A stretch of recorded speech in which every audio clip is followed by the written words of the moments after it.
Second year English exercise आगे चल रही है, कुछ और करेक्शन बोल रहा हूँ। आगे जो फिक्रा है वो वैसा ही है जैसे ऊपर आप मैंने ये के हिसाब से कर चुके हैं।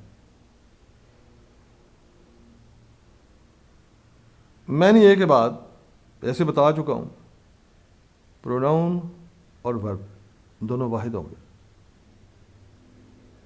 अब अगर ऑप्शन हो कि many a soldiers were wounded, many के बाद ए आ गया तो ये तो गलत हो गया ना। तो ऑप्शन होना चाहिए many a soldier was wounded. फिक्रा है। इससे अगला फिक्रा है both Ali as well as Amin are hard working students. ज़हन में रखिएगा, बोथ और एज वेल एज ये दोनों एक फिक्रे में नहीं आते, या बोथ आएगा या एज वेल एज आएगा। पहले बोथ को रख के इस्तेमाल करके देखते हैं तो फिक्रा बनेगा। अगर बोथ का ऑप्शन रखा तो both Ali and as well as की जगह एंड लगेगा, Amin are hard working students. यहां मैं एक और बात भी समझा दूं, अगर हम एज वेल एज के ऑप्शन की तरफ जाएं, बोथ ड्रॉप कर दें, तो मैंने आपसे पहले क्लास के अंदर कंजंक्शन की दो फैमिली लिखवाई हुई हैं, आर, ईदर आर, नीदर नार, नॉट ओनली बट आल्सो। जब ये दो सब्जेक्ट को जोड़ें तो वर्ब और प्रोनाउन दूसरे सब्जेक्ट के मुताबिक लगता है। जबकि एक और फैमिली है कंजंक्शन की, as well as, with, together with, along with, like, besides, and not, in addition to, accompanied by, no less than। ये मैंने लिखा हुआ क्लास में आपको। कंजंक्शन की ये फैमिली जब इस्तेमाल होती है ना तो फिर पहला सब्जेक्ट देखा जाता है, दूसरे को देखा नहीं जाता।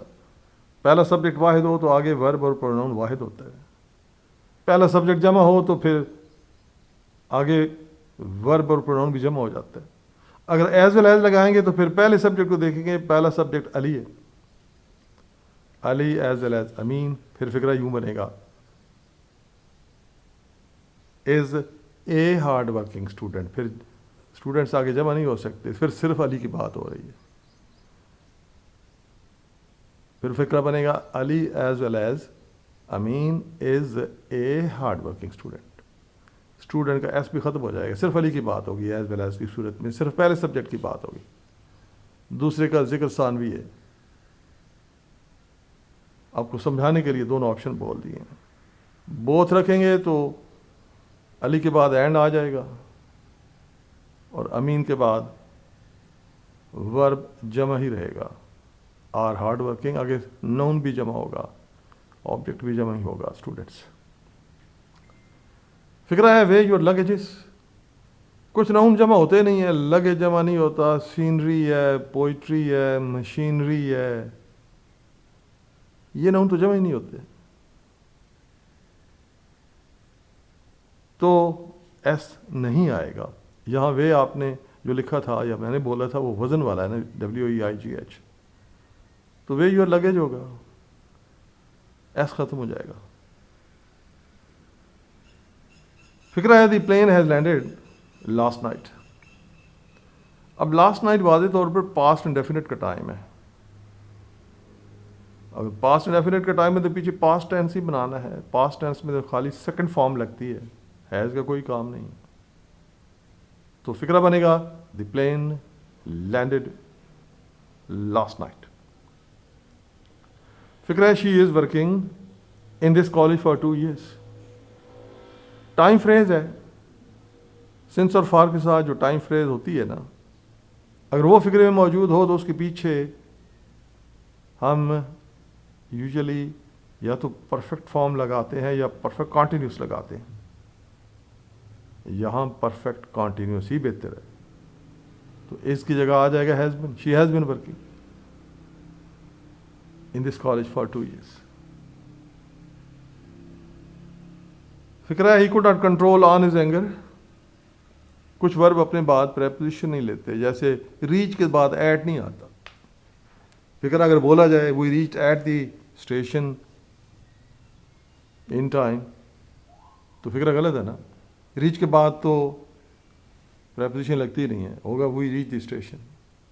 इसी तरह कंट्रोल के बाद जब ये वर्ब होता है तो कोई प्रेपोजिशन नहीं लगती। इसी तरह अटैक के बाद कोई प्रेपोजिशन नहीं लगती जब अटैक वर्ब होता है।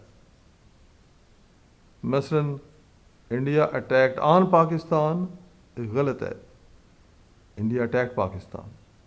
तो ये फिक्रा ही could not control his anger, on नहीं आएगा।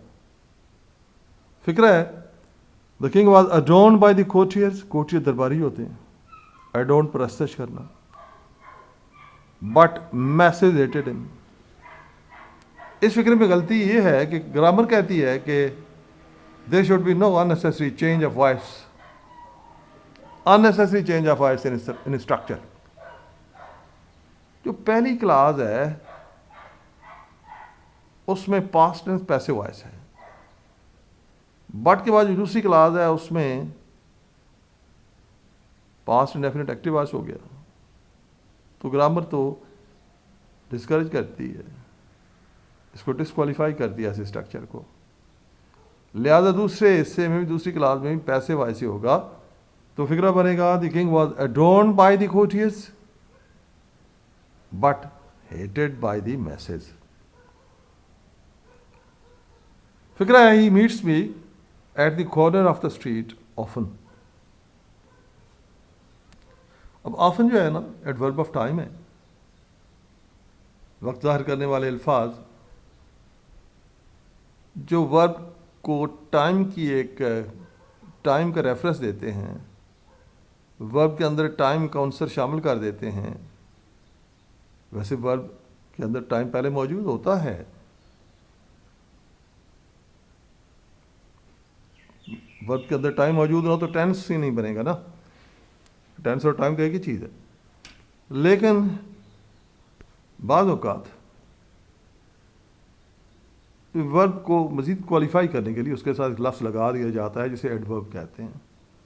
तो जिस लफ्ज़ में टाइम का एलिमेंट हो वो एडवर्ब ऑफ टाइम होगा, जगह का हो तो एडवर्ब ऑफ प्लेस होगा, अंदाज हो, तरीक़ाकार हो तो एडवर्ब ऑफ मैनर होगा। तो ऑफन जो है ना वो एडवर्ब ऑफ टाइम है। अब एडवर्ब ऑफ टाइम की मज़ीद क्वालिफिकेशन भी की जाती है, मज़ीद सब कैटेगराइजेशन की जाती है, मज़ीद सब क्लासिफिकेशन की जाती है। कुछ एडवर्ब ऑफ टाइम को एडवर्ब ऑफ फ्रीक्वेंसी बोला जाता है, उनमें फ्रीक्वेंट अकरेंस का जिक्र होता है, बार बार किसी वाक़े के, किसी अमल के होने का जिक्र होता है, इस वजह से उनको एडवर्ब्स ऑफ फ्रीक्वेंसी कहा जाता है। उन्हीं एडवर्ब में ऑफन भी है, ऑलवेज भी है, सेल्डम भी है, एवर भी है, नेवर भी है, यूजुअली भी है, ओकेजनली भी है, फ्रीक्वेंटली भी है। अब ऑफन जो है, अब देखिए इस फिक्रे में बड़ा इंटरेस्टिंग एलिमेंट है। ऑफन का लफ्ज़ एडवर्ब ऑफ टाइम है, तो ये ध्यान में रखिएगा कि एडवर्ब ऑफ टाइम अगर फिक्रे में मौजूद हो तो हमेशा उस मेन वर्ब से पहले होता है जिसको क्वालिफाई करता है, बाद में नहीं पहले लगता है। ऐसा एडवर्ब ऑफ टाइम जो कि एडवर्ब ऑफ फ्रीक्वेंसी में आता है, वो उस वर्ब से पहले लगता है जिसको क्वालिफाई कर रहा है। तो फिक्रे की इस्लाह ये होगी, he often meets me at the corner of the street। नीचे और ज़्यादा दिलचस्प सूरत आपको देखने में मिलेगी। फिक्रा है he comes always late in the class। अब always भी एडवर्ब ऑफ टाइम है, लेट भी एडवर्ब ऑफ टाइम है, हैं तो दोनों एडवर्ब ऑफ टाइम। लेकिन always जो है वो एडवर्ब ऑफ फ्रीक्वेंसी है, जबकि लेट एडवर्ब ऑफ फ्रीक्वेंसी नहीं है। तो आम एडवर्ब ऑफ टाइम जो कि लेट है वो तो वर्ब के बाद आएगा, जबकि एडवर्ब ऑफ फ्रीक्वेंसी वो वर्ब से पहले आ जाएगा। तो दुरुस्त फिक्रा बनेगा he always comes late in the class. फिक्रा है he is my cousin brother, आसान फिक्र है आपके लिए, ही इज माई कजन ही होगा, ब्रदर तो नहीं होगा। फिर ब्रदर रिडंडेंट है, अननेसेसरी है, ग्रामेटिकली इनकरेक्ट है। ही इज माई कजन दुरुस्त फिक्रा होगा। The patient has been operated, passive का स्ट्रक्चर है, बाद वर्ब अपने बाद प्रेपोजिशन तकाजा करते हैं, ये वर्ब भी प्रेपोजिशन का तकाजा कर रहा है। तो फिक्रा दोस्त बनेगा the patient has been operated upon या ऑपरेटेड ऑन। ऑन भी ठीक है, अपॉन भी ठीक है। आगे फिक्र है this is a knife to cut. यहां भी वर्ब जो है बिल्कुल ऊपर वाले फिक्रे की तरह अपने बाद प्रेपोजिशन मांग रहा है। दुरुस्ती बनेगी this is a knife to cut with.